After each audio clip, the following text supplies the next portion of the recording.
raio da manhã. Pela ponta direita, campo de ataque. O Índio está cravando duas flechadas no Leão da Ilha. Tony pela ponta, cruzou.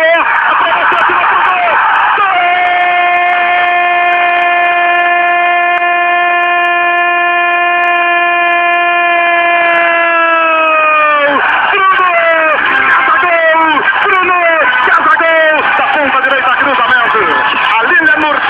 Ali ela é fatal.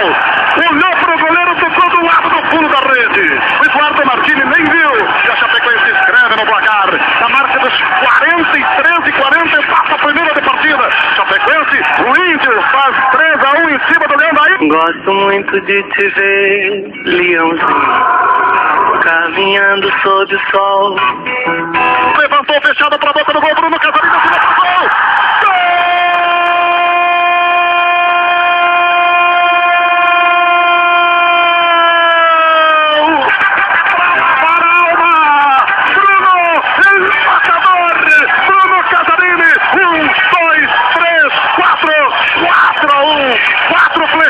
Do Índio pra cima do Leão da Ilha. Está morta a cobra. Aliás, está morto o Leão da Ilha no Índio Condá. Bruno Matador, Chapecoense 4-1. Gosto de te ver ao sol, leãozinho, de te ver entrar no mar. Aquela tocada para Neném. Neném tem Bruno Casarini pedindo. Vai ser lançado. Foi. Na ponta esquerda, Badé. Esse tem condições.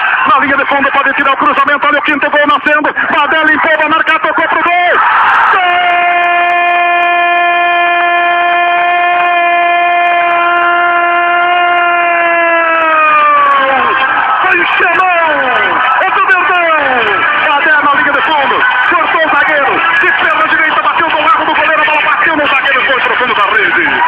Conte comigo, torcedor. 1, 2, 3, 4, 5.